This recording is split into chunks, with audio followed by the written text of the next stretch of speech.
Hi everyone, very good evening. Welcome you all to this session. Uh, if you can, uh, if you have anything to ask or anything you want to question, you want to participate in the session, there must be some option to do that. You can raise your hand. You can, uh, you know, give your own inputs. So this session, essentially, as you might be aware, is about law as a career, about the various dimensions that the law offers. And we have with us a very special guest. He is assistant professor at NALSAR. Now, those new to those who are, say, law aspirants or just exploring the law as a career, if they do not know, NALSAR is the one of the topmost law school in the country. That is the second best law school in the country, and he has also done his LLM from National Law University, Delhi, with the All India Rank 3.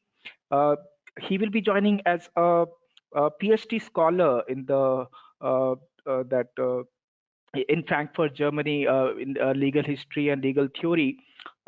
Then he has also been assistant professor at UPES Dehradun, which again is a very prestigious college. So, with this vast experience, he will be sharing what he gained as not only academician, but being in legal field in general and in academics in particular. So he will be sharing his insight. You all are free to ask your questions. You all are free to, first of all, see, listen, appreciate, and share your own views along with the discussion that goes on. So I hope everybody can hear me. I hope everything is fine from all the ends, and you can try typing out questions if you want to see if you can. Uh, the communication is both ways. All right.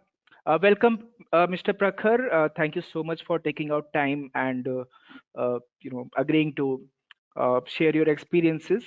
Now, since you have this vast experience, because being a part of NLU Delhi, being a part of NALSAR, being a part of now Frankfurt in Germany, being a PhD scholar, uh, all through your one decision of taking law as a career. So, how do you see yourself when you were deciding your career option? You might have had the temptation of, say, engineering or medical or things that other people were doing. What prompted you to get into law as a career, and how, in your opinion, law as a career has changed over the time? Because the traditional view that we had, or especially the parents have, is that they send their children for engineering and medical, and not so much for law until and unless they know about the dynamic changes that have happened over the past few decades.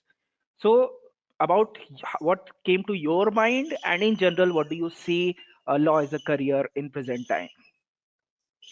Right. So first, am I audible? Is it working?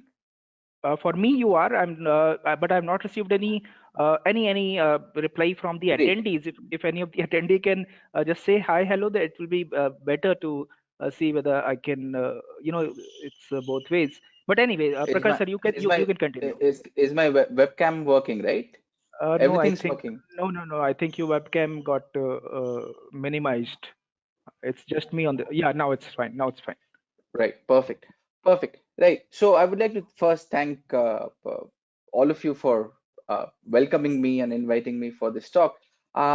It's been I have 5 years post. I've more than 5 years post my LLM that I've finished.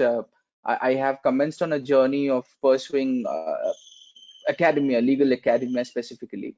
And that ended up, I mean, of course, people can say that my experience is vast yet limited to the extent that I've only done legal academia all across my post graduation and post graduation, right? Frankly speaking, there were conversations in my family as to why would you want to do law, right? And this happens in every, and especially coming from a Bengali middle class family, engineering or medical happens to be the normative professional degrees that you pursue. My father was a staunch believer in, he was involved in some active politics when he was alive, and he did a lot of, he was working for a municipality, and he was always engaged with lawyers. He was always engaging with lawyers on multiple administrative matters. And I would say the last line that was drawn was by my father, along with the fact that I was always interested in history and political science, right? When you, because again, law isn't really taught in school, so our the first instance where we get some semblance of law is through political science and history, and that's where I started realizing that it isn't really hard sciences, but it would rather be law. And Right. looking at all of this, my father took a final staunch decision. You know, it's going to be law for him. And of course I don't mind. I mean, I'll not say that I'm an unhappy person because I didn't get to do any other thing, right? My father decided what's best for me, looking into um, my attributes, and I would say I fared pretty well.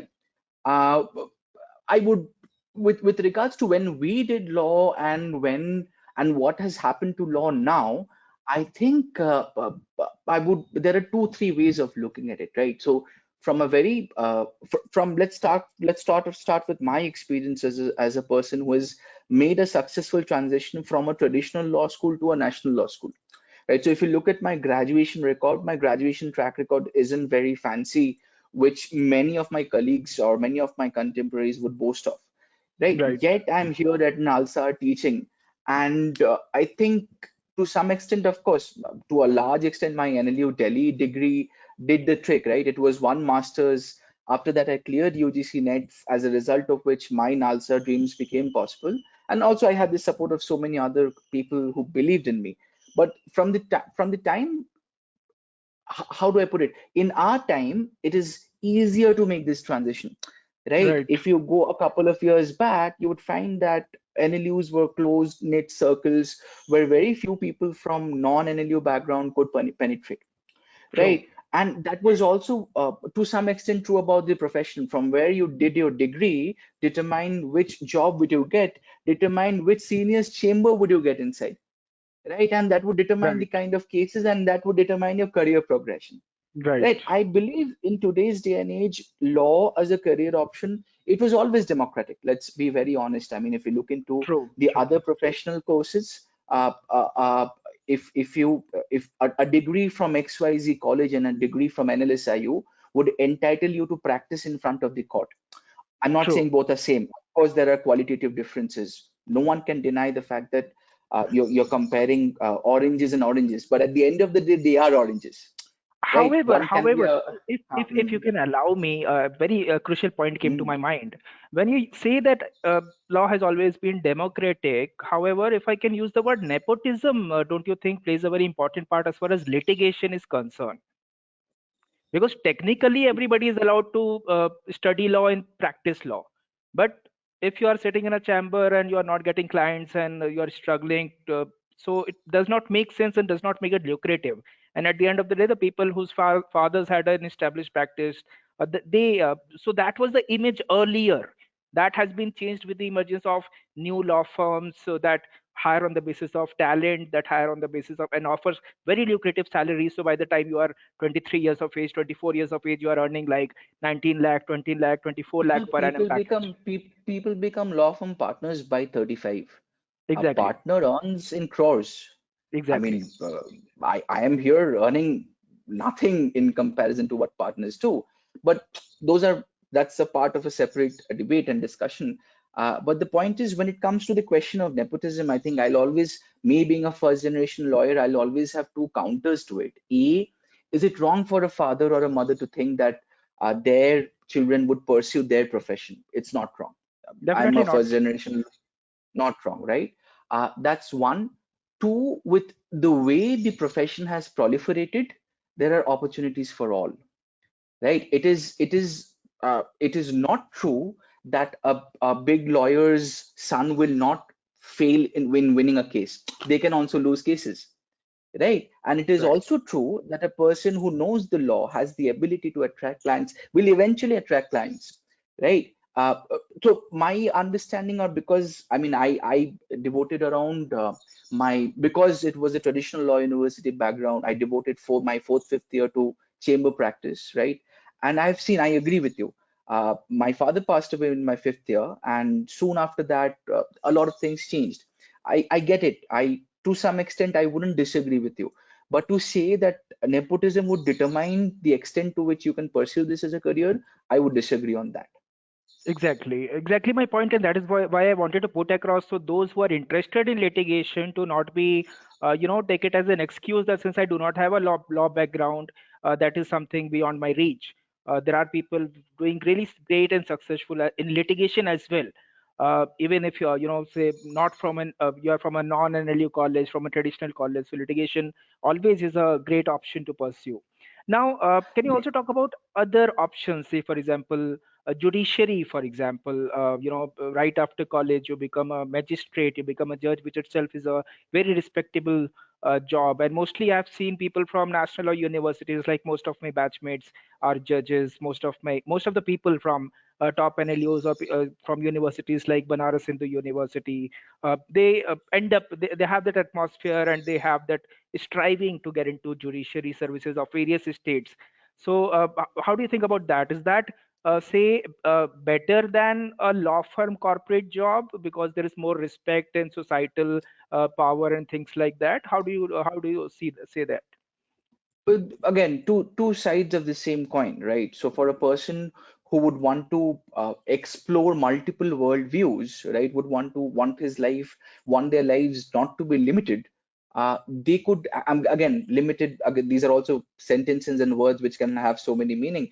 But for me, if I'm here at NALSAR, I would this is something I don't know how to what extent it will be fair to say, but for me, my analysis of the last couple of batches is that I have found people here who would want to pursue UPSC with a lot more dedication than judicial services, Right. right?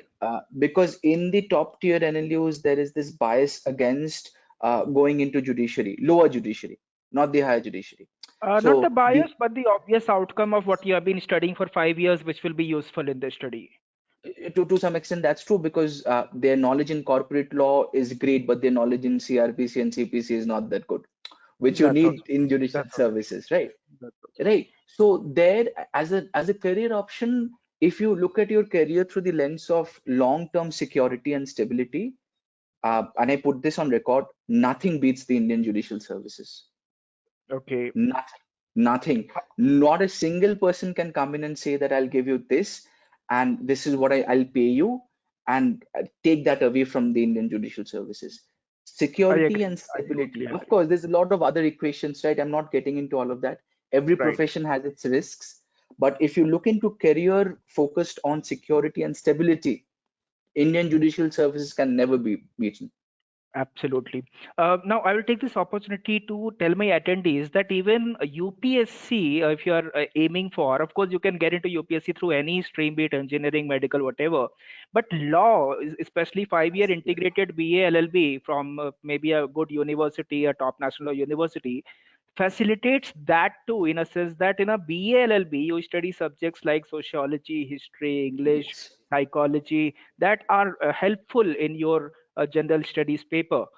So I have seen a lot of examples of people clearing civil services examinations in their first attempt, second attempt, from a good premier law school with a 5 year BA LLB degree. So that again, it's may not be directly related to law, but definitely helps.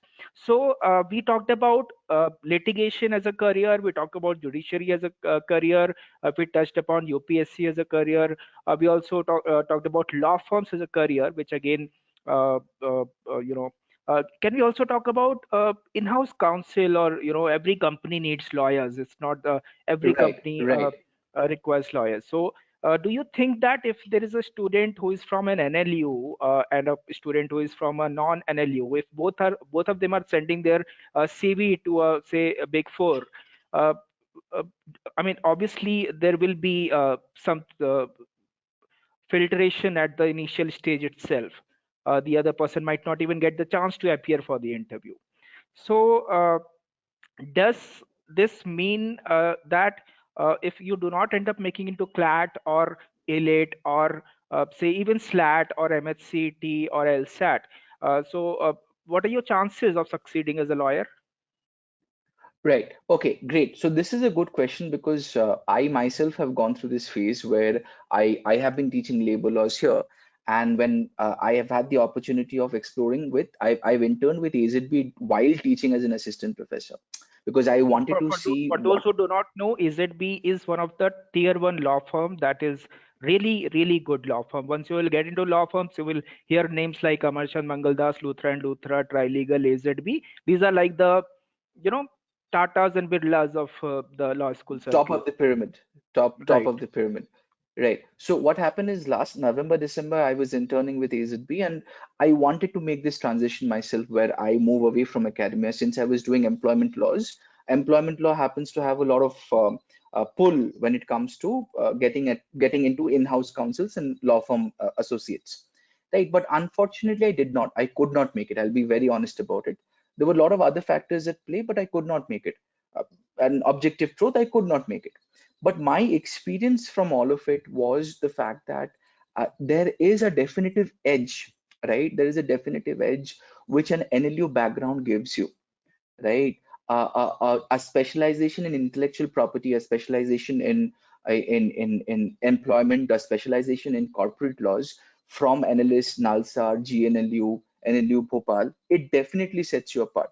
But there are again other options. The door is not completely closed for you, right? So, because these large corporations, the big fours, suppose ITC is a very good paymaster when it comes to in-house counsels. ITC pays around 22 lakhs per annum, if I'm not mistaken, right? So they also have lateral hirings. So the obvious way out is that if you're not hired as a fresher, the obvious way out is for you to engage in complete corporate practice.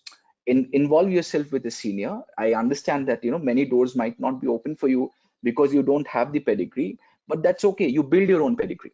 So you go into litigation, you find a senior, or you find those areas where you keep on writing on corporate law, you keep on writing on arbitration, you keep on writing on patents, right? Those are things that are not dependent upon you coming from a particular college. Your right, knowledge is right. Different good place. If suppose place X and place Y, the only difference is that in place X you have more access to knowledge, right? right. How you build your knowledge, even from place Y, you can build your knowledge. There is nothing preventing you from doing it. So those are Definitely. things that you can add to your CV. And while you add those things to your CV, you keep on engaging in litigation on that specific matter. Because all of Right, these corporations have lateral hirings.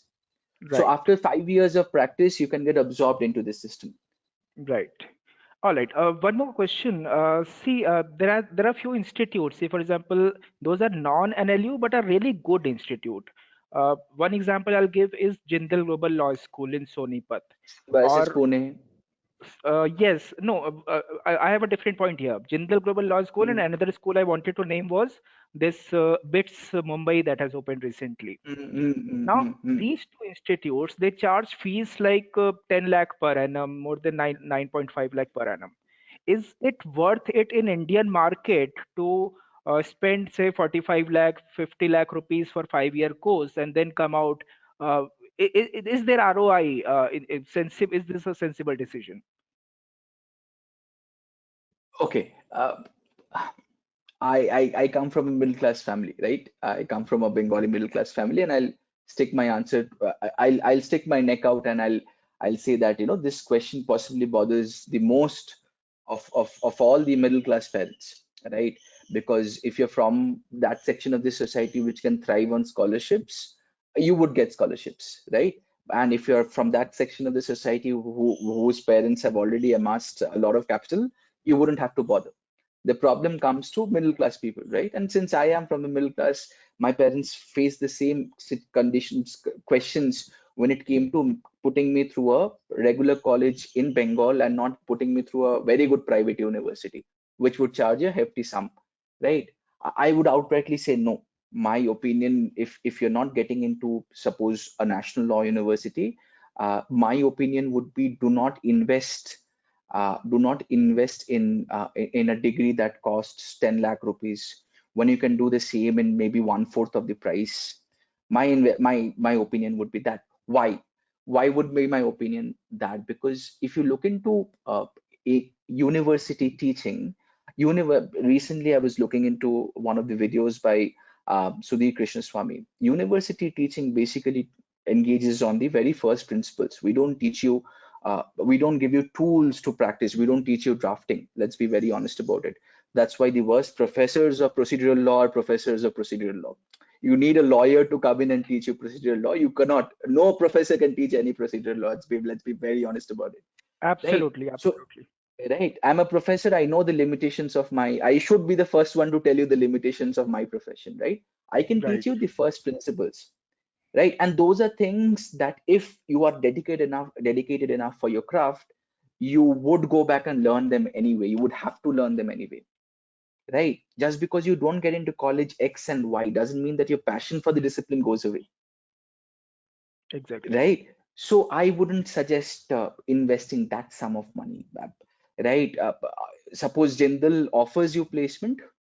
Suppose Jindal gives you a competitive edge when it comes to scholarships. Keep you each year you top, right? And you know that you would want to, you can do it, right? Then take the risk. Otherwise, let us be from a more practical standpoint. An organization needs 300 engineers. Now with AI, it might need less, right? Right, It needs three MBA people. It needs one lawyer. true. Right. So you would have to, from a very mercantile standpoint, market-oriented standpoint, I would never suggest investing that much money on a law degree. Right. Another point here, nowadays, some really good universities are offering courses that they are not known for. Say, for example, your own university, NALSAR, is now offering integrated program in management. And now IIM Rohtak is offering integrated program in law.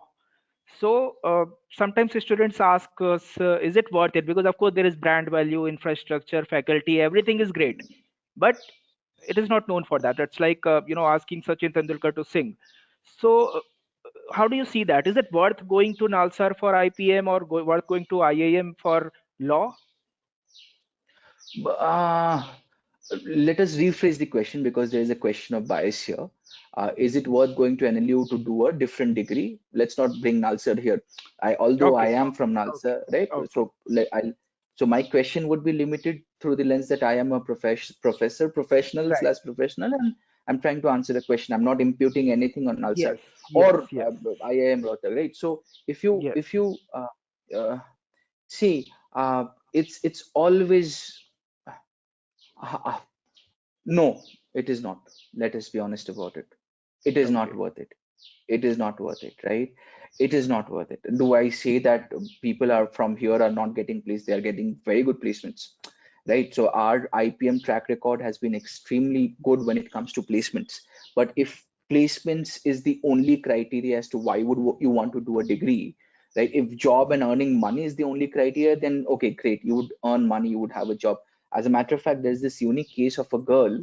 She was a law graduate from some university in Kerala, and she was doing a master's here, MBA in human resources, right?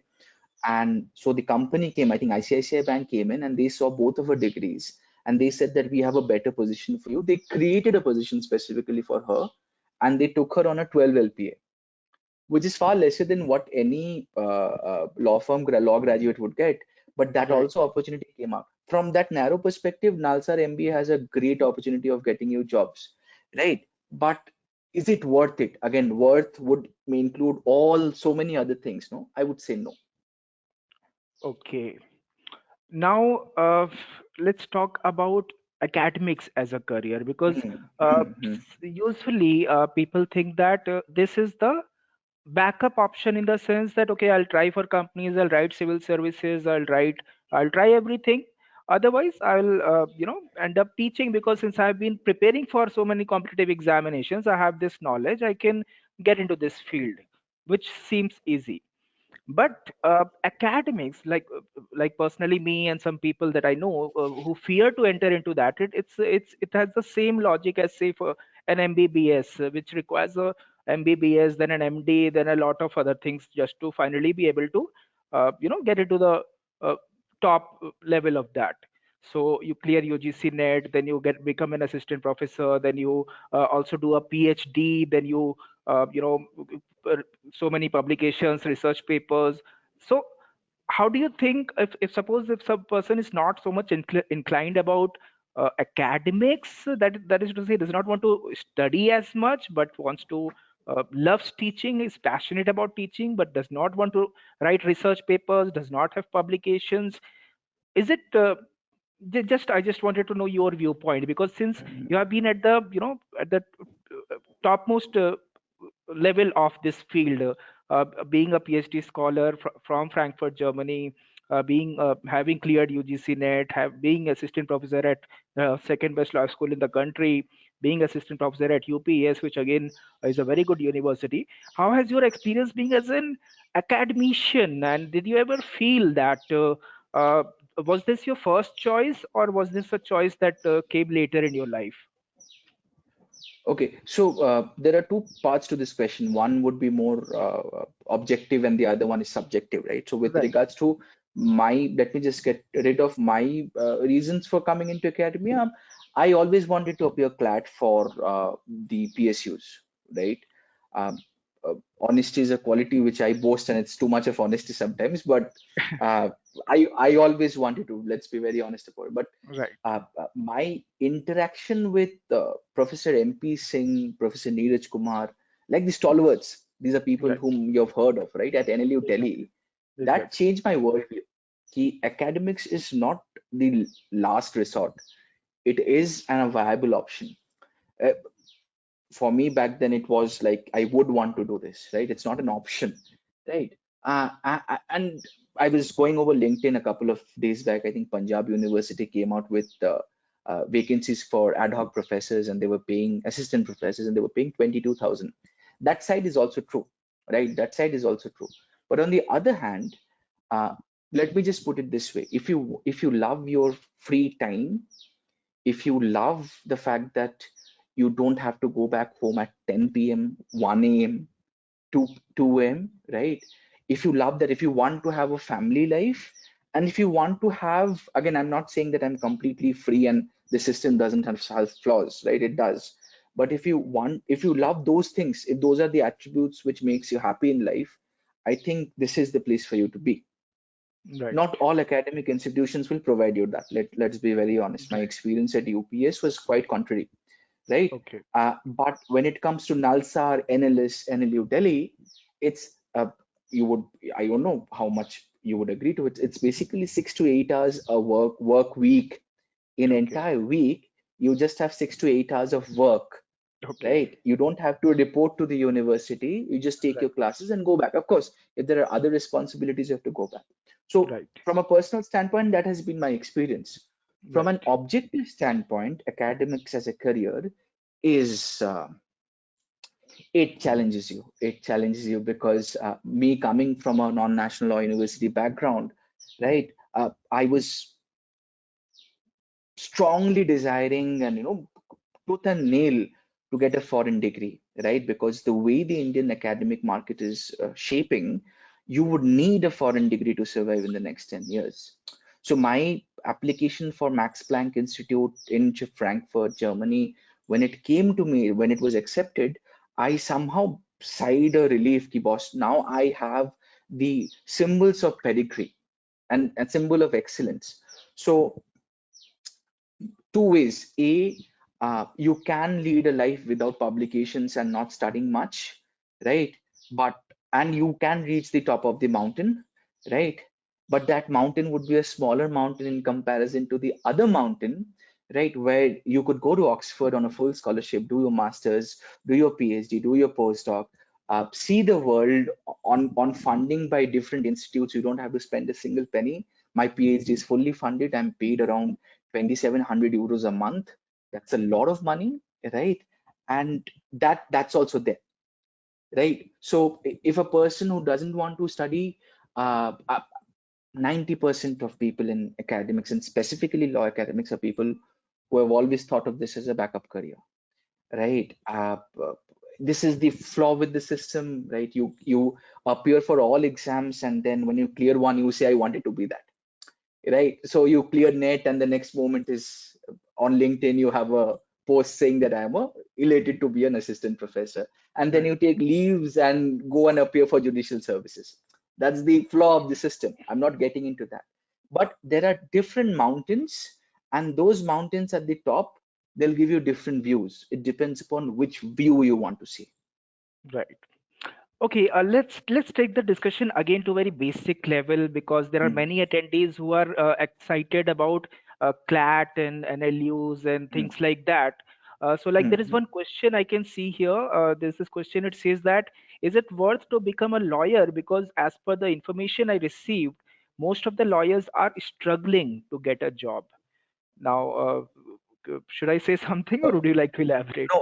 No. I would like to elaborate. See, Yeah. I would really like to elaborate. The reason why people from NLUs do not struggle to get jobs is not is to some extent because they are from NLUs, but it is also because this institution gives you a branding, right? It gives you a sense that if you take your CV to any place XYZ, your CV will be at the top of the list, right? So that's the question when it comes to NLUs. But when it comes to the general job market, right, a law degree first and foremost is a license when you clear the bar to practice. Right. And I'll be very basic about it, right? Because I've come from a place where district courts are given much more importance than the High Court, the state of West Bengal, right? A lot of Right. things happen. Even if a lawyer does nothing but does property registration, that person is good to earn more than lakhs in a year, like Yes. 8, 9 Yes. lakhs, 10 lakhs, right? I totally agree. In comparison to other professional degrees, I agree, right? So a doctor can easily sit in a chamber and claim this much amount of money. I get it, right? But for you to be able to practice, for you to be able to charge by the hour when it comes to litigating and presenting your client's case, I don't think, if you have the zeal, if you have the willingness, I don't think this question would matter in the long run. Right, right. Just give me 1 second. I think there is an option to allow attendees to speak. I just have to figure it out. Just 1 second. However, there is another question, by the way, which says that which one is better, BA LLB or BBA LLB? Part of it was already discussed when when I was talking about UPSC, that BLLB has things that covers overall things, and even the things that a lawyer needs or a judge needs in a legal profession, things like psychology, sociology, history, and all that. BBA becomes more specific, but if you want to elaborate better.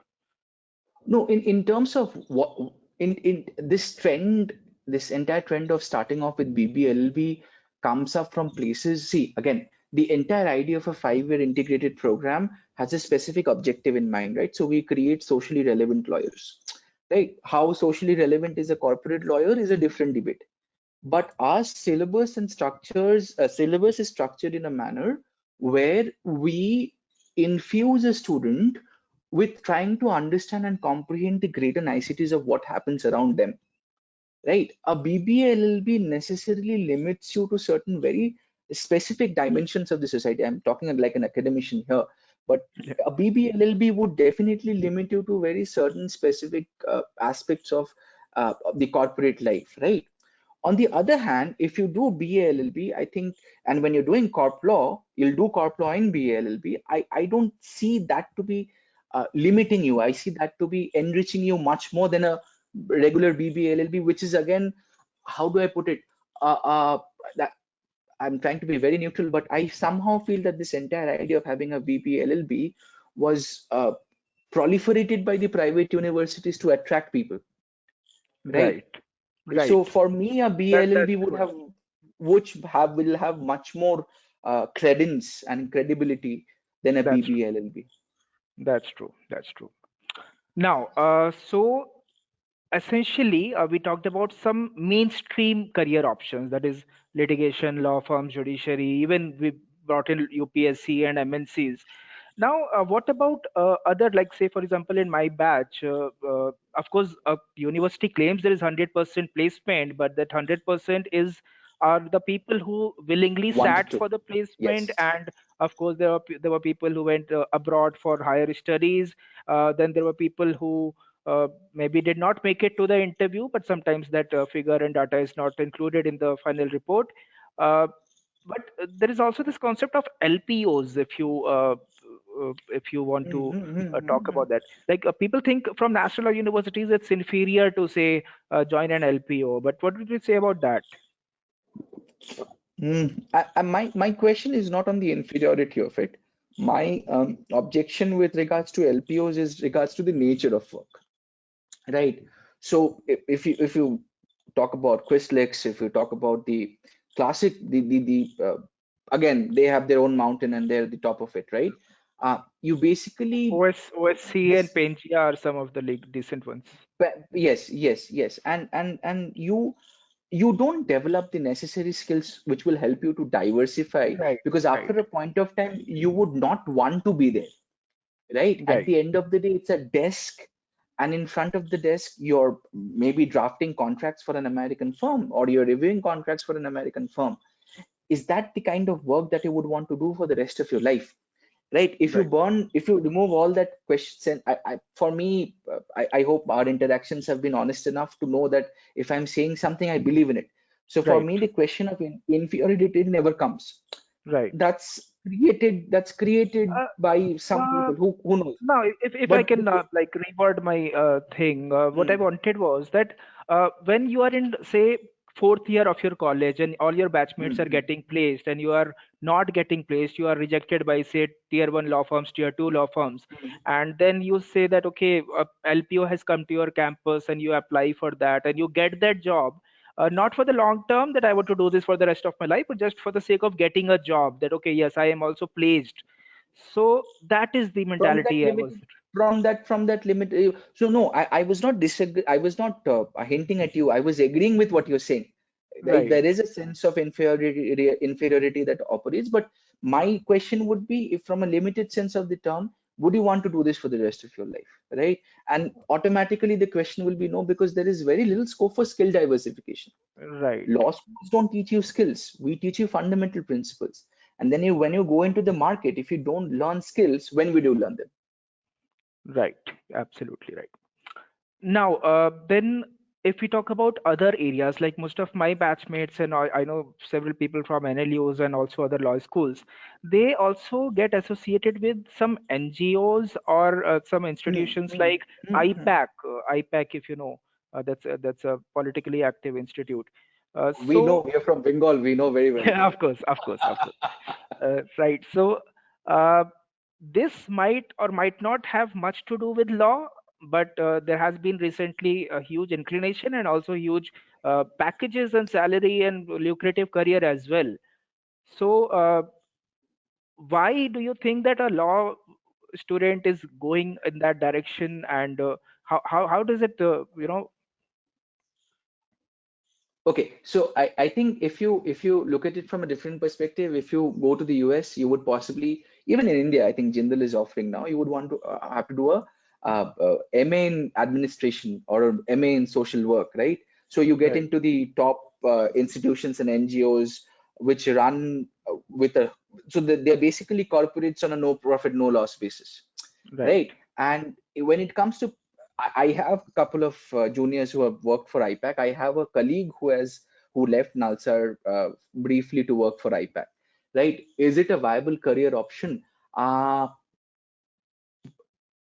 I don't know, the conservative inside me would want to say no. But if I look at the way the discipline has developed and progressed and the dynamicity which this discipline has brought in, I would say people can do it for the long term. There is nothing right, preventing them from doing it, right? Because right now it's not just law. A lawyer graduates, right? That lawyer, that fellow graduates, and that fellow might come out, develop or have skills or take some certificate course in AI and get those skills, right? So if you're a lawyer who understands the society and understands policy with skills of a person who also knows how to use AI and look into data and read data, you are basically indispensable for organizations like IPAC, right? right, Because they're all data-driven institutions which try and initiate and make societal changes and affect policy changes as well. So right. if you have those skill sets, if you acquire those skill sets, I think institutions like IPAC would be the best place to apply those skill sets. True, true. Now, talking about any other career option. Like these are the still the ones that we know, the ones that we perceive when we go to schools and colleges and tell the students that why law.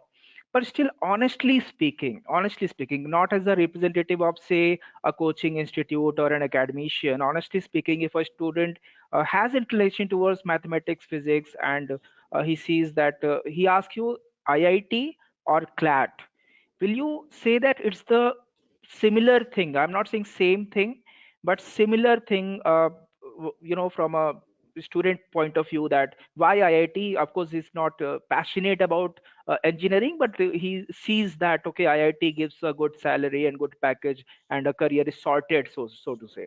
So CLAT or IIT, has CLAT reached that level where we can say that we can honestly tell the students that it is, if not better, than as good as IIT or NEET, or for that matter? No, so let us give a different way of I would like to answer this question differently because I've watched the movie recently. I think you can have an Oppenheimer create the atom bomb, right? But the Right, decision to bomb it, the decision to use it, was still on lawmakers and legislators, right? With due credits to all professions, right? A human right, being should be able right, to choose what they want to do with their lives, right, right? right, That's the most fundamental belief right. every professional should believe in, Right, but right? it's still, this is still like a diplomatic answer, if you will. What I'm saying is that person is assuming that you have the more knowledge, more insight. So your word he's taking, your words he's taking. He will act on your words. That's to say. Okay, so if I have to boil down the question, IIT or NLU, right? Let's put it this way, right? Okay. IIT or NLU. Uh, okay, that's a tricky question. Uh, it's strictly between IIT and NLU, right? It's Right. strictly between IIT. Or let's say NLSIU Bangalore and say IIT Kharagpur. Oh, you put me in a fix. I want to say IIT Kharagpur. I really want to say IIT Kharagpur. I really want to say IIT Kharagpur because, uh, but that's the point. If I'm being objective and I'll be objective, um, it all boils down to that, right? The Right. opportunities are much more. 300 engineers, three MBAs, and one lawyer. The Right. opportunities are much more. Right. So here the differentiating factor, of course, boils down to your interest, to whether you can do that. Not Yes, everyone. those are there. Those are there. Those are there. For everyone who believes that law is nothing but mugging up, I think that's a wrong way of looking at law, right? There's just so many different ways of applying your mind to law, and the way we teach in the top NLUs, it's completely different than how the general perception of law. So Okay. don't think that law will be boring. So for Okay. some people who would want to have this comparison of what apples and Right. oranges are equally tasty. Right. I think we have a participant who wished to speak. I'm not really Please, sure I've please. been able to unmute it properly. Sir, if you can hear me, can you try speaking? Yes, please. Yes, Oh, please. yes, sir. Yes, sir. Yeah. Professor Ganguly, good evening. Good And evening. Professor Nitin, good evening. I just have a Yes. question. Now, what happens is in our daily experience and all, what we see is that in most of the movies or the perception of the parents and the students, when you look at law, it is created and it's projected more as a more of a deglamorized kind of a this thing. But in actual reality, when we see, it has got so much of glamour in it. For example, if you see, you have intellectual property law, you have cyber law, you have forensic law, you have corporate law, you have alternative dispute resolution. And if you see the kind of opportunities what they have in the corporates as well as in these specific areas of practice, I have seen in my own professional this thing that in my own professional life, wherein in alternative dispute resolutions and all, people make I need not mention the kind of money what they kind of they make directly in Right. terms of percentages and all, and also kind of this. So there is so much of glamour here. There is so much of glamour, and even in Right. we see that even in litigations also we hear there are a lot of, if not those top-notch law firms what you are saying, even the mid-level law firms also, where we see even The individual tier two law litigators firms, also who yes. charge per hourly basis. and that's a huge fee. I mean there's so much of glamour part of it, and there is so much for the young aspirants of law who can actually look at it in an absolute positive manner, and those who can actually make it can really make it very big. And the kind of scope what they have now compared to some 20 years back in law, Right. Yes, if you that's see. exactly what that was our initial Right. point of conversation as well. Yeah, and We Right. it also it is the no kind of it is please the please go kind ahead. of opportunities today even available abroad, because I also came to know that there are many international law firms also come and recruit even in places like Yes, NALSAR, law yes. firms from UK, US. So there is so much of glamour, there is so much of growth, and there is so much of optimism. Can you just throw a little more light on some of these careers, sir? I'll be very Sir, thankful. Right. Sir, before you elaborate, can I just say one thing that when Rajeshwar said, sir, started by saying that in movies and shows we see it's de-glamorized. I would slight of disagree here because now things have changed. In fact, one of the most Changed. glamorous shows you will find on laws, be it Suits, be it uh, so many. Even in the Bollywood movies, the lawyers, the way they are depicted and things, people are realizing what the changes that have been happened over the couple of decades. And especially since the establishment of National Law University Bangalore, and then kind of this common platform called CLAT and National Law Universities and law firms, people are definitely, there is a long way to go, but the image has already started changing, and it has changed to a quite level. Up to you, Prakhar sir. Right. Thank you for your question. Thank you for your insights as well. So fundamentally, when it comes to the question of jobs that are glamorous, I'm not being a pessimistic here, right? I'm being an optimistic, but I'm being practical, right? So all jobs that look glamorous from the outside, they have a lot of bones that are buried inside, right? So when you work for a top tier law firm, an associate who gets into a top tier law firm earning 24, 25 lakh rupees in their second year, they are putting in hours and hours of work, right? So let's that put that as a word of caution. That's not a word of saying keep you don't do it, you do it. That's the place where you would want to be, right? But that's also a thing that you need to keep in mind. With regards to foreign placements, with regards to again on the question of glamour, I think we just had a power cut. I'm visible, right? You're visible. Right. So Nalsa would have its generator turned on in a minute or so. Right. Okay. So when it comes to foreign law firms, I know a friend of mine.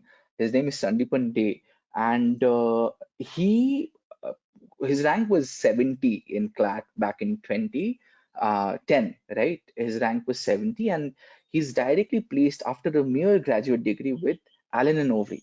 Now, Allen and Overy, one second, my camera needs to adjust with this. Yeah. Now, Allen and Overy is one of the leading law firms Right. in the UK, right? And now he's moved on to another law firm, and then he'll move on to another law firm.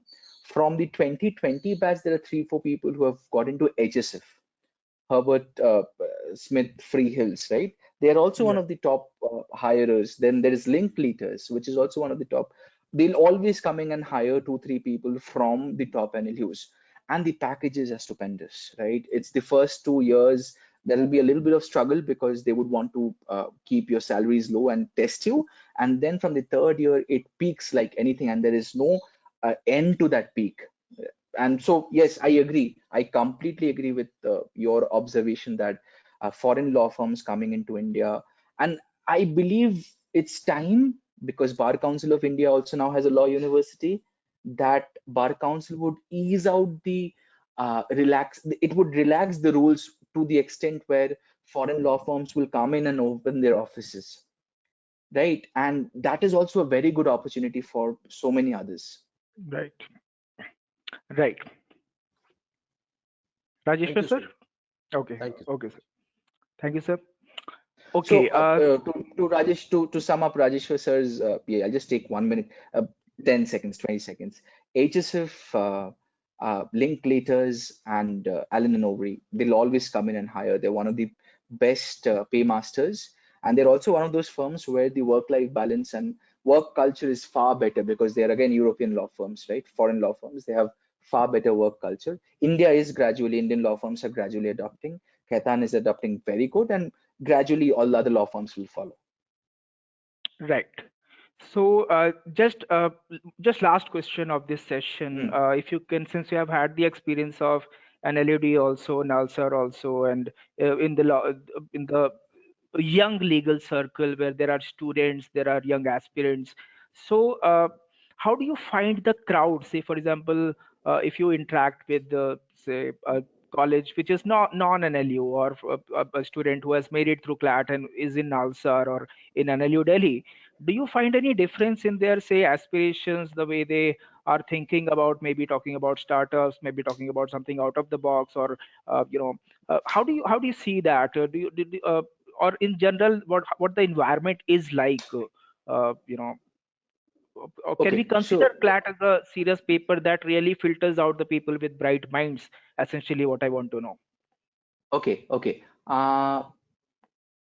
The first 300 to 400 rank holders in CLAT, this is a very problematic word to use, would have similar merit, right? I'm not saying the first rank holder and the 350th rank holder would be equal on all terms, but they would have similar merit, right? One idea that I would like to put out through this webinar is that uh, the the crowd over here is diverse to the extent where you have people coming from the best of the best families, right? And then you have small town people, and then you have people absolutely who are coming from villages, right? And NLUs have their own ways of, because I've experienced NALSAR and NLU Delhi, NLU Delhi as a student, NALSAR as a faculty, they have their own ways of integrating these three diverse crowd, Right. right? And they create a sense of belonging where you carry forward that sense till the rest of your professional life, right? Very And true. I believe that is something which other national law universities can't give, other law universities Right. can't Right. give. That is Right. something which my college couldn't give me. A network of people, and wherever you are in the world, if there is one person from this college, oh great, you're from this college from this point of time. I think that is something which non-national law universities don't give. And that sense of how do I put it? That sense of identity is missing in other students from other law colleges. So even where suppose the NLU graduate is 8 on 10, and the non-NLU graduate is a 9 on 10, somehow the NLU graduate would transfer that 8 on 10 into a 20 on 10 when you're Right. talking with Right. them, right? Is it a classist and an elitist statement to make? Yes, but it is a fact. I True. agree that this is a very elitist way of looking at work and the entire world order, but this is a fact. Right, very greatly put. In fact, coming from NLU Jodhpur, I've had the best 5-year experiences of my life, and the way you put it, that really makes me think it again. That the environment that was created in such a way that the interaction that happened among all sorts of people coming from Kashmir to Northeast to South, and from all educational, financial backgrounds, the activities, cultural fest, sports fest, that really creates an environment that everybody ends up gaining something, and the networking you make, the friends you make, the kind of people you interact with, that really changes you as a You can't person. go wrong. You can't. That's the best way. You can't go wrong when you are in a top five, top six national law. You can't go wrong. Right, right. All right, so that was great.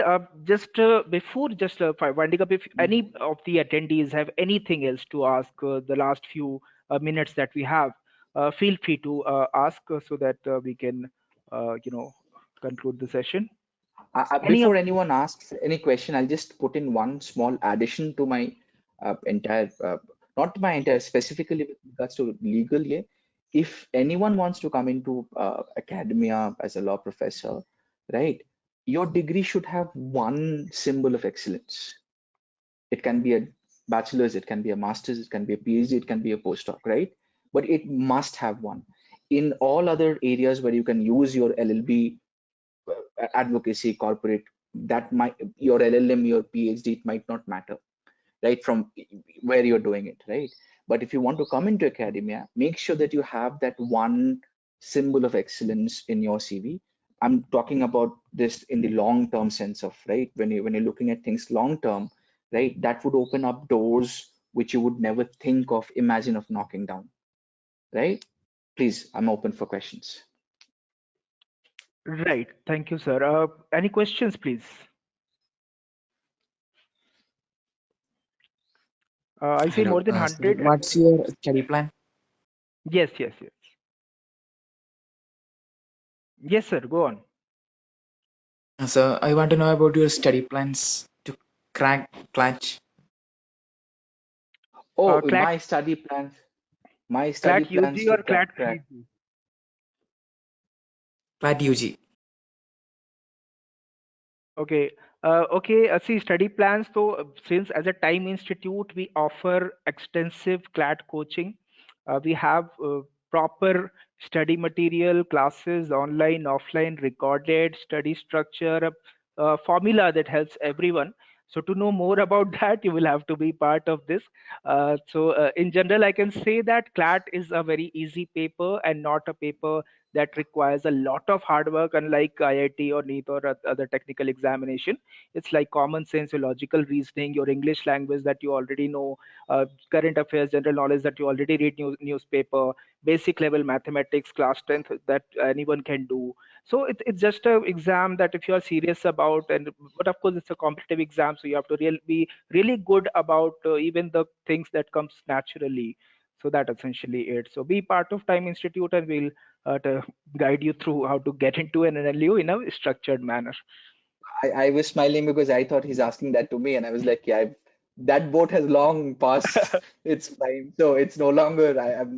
Maybe I won't be able to clear CLAT today. Maybe who knows? Did you write CLAT UG? I did appear for CLAT UG. I Okay, got through NLU Ranchi, but Ranchi was okay, too new back then, right. and I just didn't want to. My parents didn't want to, right? Okay, So yeah, yeah, makes I sense. did. Makes sense. Because NLU Ranchi even now isn't really. I mean, if you look into how I think till NLU J, NLIU Bhopal, and now HNLU to some extent. After that, I would rather have someone choose Amity University over the other TNN, Tamil Nadu, or the other universities. Right, right, Amity, Noida. right. Any other questions? May I just add a point to what Nitinji has asked? Just said now. It is correct that NLU the CLAT examination. Yes, it's an easy examination where you need to put some effort, but then the point is these are relative performance based examinations. So let Definitely. us, all the students should understand that if it is easy for one student, it's easy for every student, or if Exactly. it's difficult Exactly. for one So student, then it's difficult for everybody. So that Exactly. extra bit of effort what you put, Exactly. and that extra bit of marks, that even 2 marks can actually make a lot of difference. lot of So for Right. that difference. extra bit, yes, you need a very much controlled and a very well guided coaching which is required. Right. Right. So for that Absolutely. part, yes, you should consider putting some more additional effort to score those extra 2 points. Right. Right. Thank you. I'm getting all my. It's basically a memory flashback for me. Right. Yeah. Any other questions? Hello. Yes. Hello. Yes, Okay. Mahita. Good evening. Good evening. Good evening. I'm a 12th grader and I had taken science as my stream, but I've wanted to do law since the beginning, but I wanted a backup. So I want to know your tips on how to divide my time between preparing for CLAT and my PCM.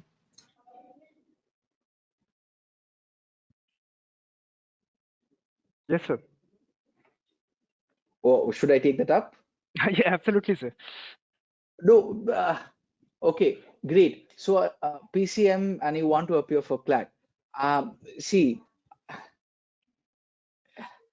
ideally speaking, you shouldn't be putting more than 6 to 7 hours if you start pretty early. You don't need to be putting more than that, right? When it comes to appearing for CLAT, right?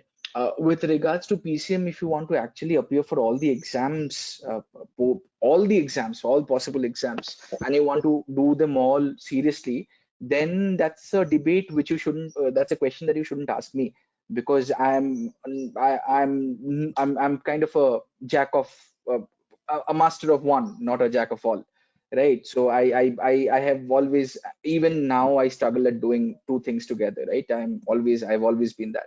So uh, if you solely would want ask me, sir, how much time I should focus on preparing for CLAT, I'd say 6 to 7 hours if you start early is more than enough. More than enough, right? Of course, there are so many other equations, right? Your own caliber, your personal environment, your mental health. Those are things that you should always prioritize, right? But if you want, again, to the limited extent to which the question was asked, I don't think more than 6 to 7 hours is required every day for clearing CLAT if you start early, right? That may be too much as well, because it's again, it's as Nitin was saying, right? It's very basic, yet that's the fun part, right? We miss so many things out from the basic, right? Right. And that's where the fun part starts. I totally agree with you. However, that 6 to 7 hours, if one is already in school, of course, it's difficult to manage both Difficult. academics and the competitive examination. That's why sometimes, a coaching, a guide definitely streamlines the preparation, and we do the hard work of what is irrelevant and give you what is relevant, so that you do not waste out time on going after everything and end up doing irrelevant things that were not required. And also, if you are a PCM student, like I was also PCM student, but I was not very good with mathematics. However, I ended up scoring 19 out of 20 in mathematics section of CLAT. So it is basic, but requires some practice. And as Rajeshwar said, sir said that if it's easy for everyone. If it's difficult for everyone. So that extra edge that takes your rank from uh, 2 to 500, or takes you from Bangalore to say Kochi, that extra edge determines how much effort you put in it during your preparation. That can come from say 4 hours a day, that can come from say 10 hours a day. It's very subjective. And Nitin, just to give her the confidence, let me again put this fact that if you look at the CLAT examination, it's more of like it is more of legal reasoning. Then you have quantitative aptitude and more of GK, and these are the areas where people generally score very well. And Right. none of these subjects like the general knowledge part, as well as the that means general awareness, as well as the legal reasoning, is actually connected with any of the other subjects which people take in 11th and 12th. It's Right. more of what Right. that Yeah. additional effort what you need to put in terms of your day-to-day preparation, Right. right? Right. So, and in fact, your maths, physics, chemistry background, if you are with your maths, you can actually score much better in your quantitative aptitude session Right. section. So Right. technically, do not go by the fact that you are a piece, you are a MPC, and your maths, physics, chemistry, and how should I go about it types. Rather, it will not affect, but it will only benefit you, is what I'm thinking. So you should confidently Exactly. go prepare for Exactly. CLAT and take your CLAT. Exactly. Exactly.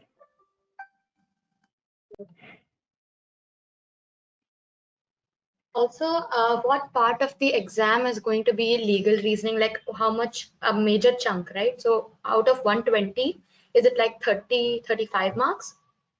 30 marks. No, so See, the let pattern me, has changed. Yes, sir. please. Okay, sorry.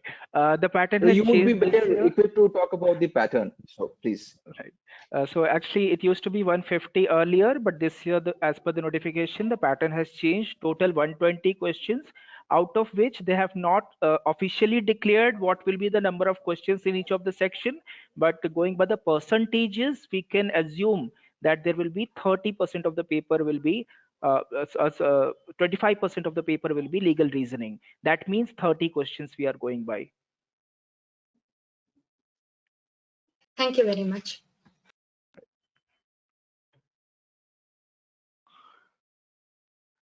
Anybody else? Good evening, sir. Yes. Sir, is it the right decision to choose any NLU other than top five,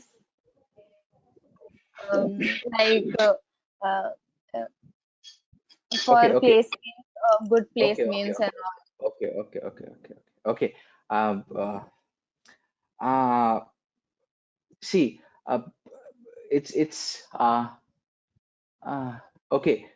Since we are being honest about it, uh, if you get into say HNLU, if you get into say NUJs, NUJs has a very rich background, very rich history, but it's kind of in a bad shape right now. The only thing holding up NUJs is its placements.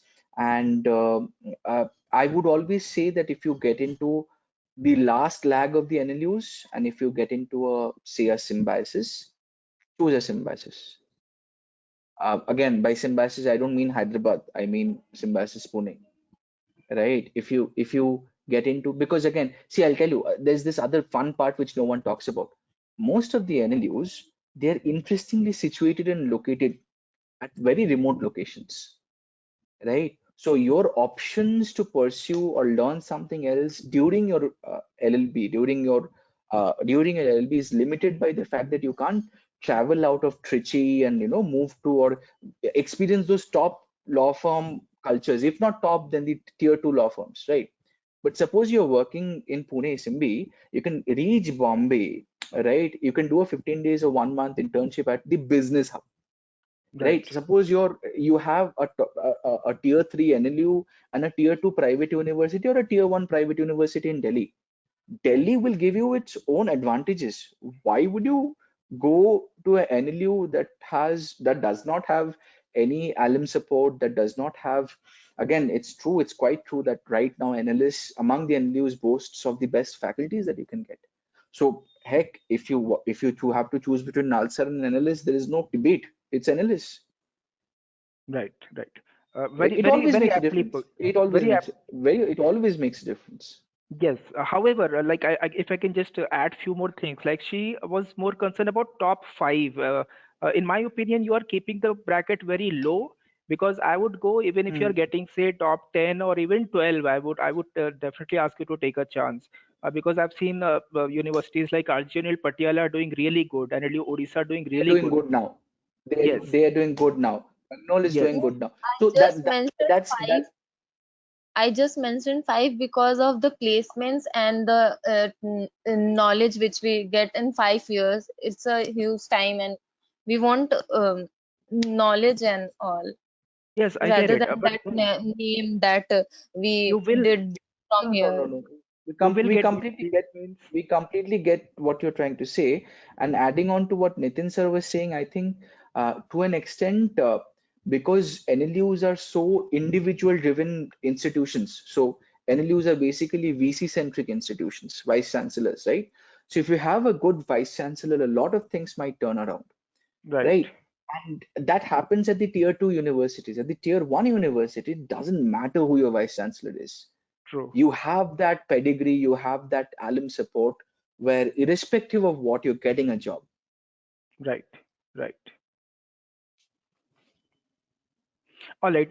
However, we have already exceeded the time, but still, if someone has really something, if you have been waiting to ask but you could not get the opportunity, here is your chance. Please ask your question if anyone thinks so. Thank you, sir, for your answer and reply. Thank you. All right. So I assume that the session was helpful for some. Now, in the end, Prakhar sir, it was a great pleasure to have you here and have a talk with you. And most importantly, I really loved your honesty about every aspect of it. I was impressed by the knowledge that you proposes. Impressed about your viewpoint on various aspects of everything that you spoke about, that you experienced, that you shared with us. That was a great session for all of us. I'm pretty sure everybody who attended, more than 100 people attended the session, and all of got something to take home and enriched in a way, whether a law aspirant, whether a lawyer, whether in coaching industry, whether in academics, something was there for everyone to take away. Uh, with this, I would like to thank you again and I, hope. I would like to just add one line, because this is I would not like to delay anyone. It's just that I'll like keep it very short and simple. It's your career, it's not your life, right? I understand that when you're in your plus 2, you're so bothered about so many things, and the generation next to us, they have a different way of processing so many things, which we never took those things seriously. but all of you are much more advanced when it comes to considering your interests. So that way, your generation is far ahead than ours, right? And you have more opportunities. I'm pretty shocked that I'm saying it because I'm not that old, but still, you have your generation is far better than our generation in terms of how you process things.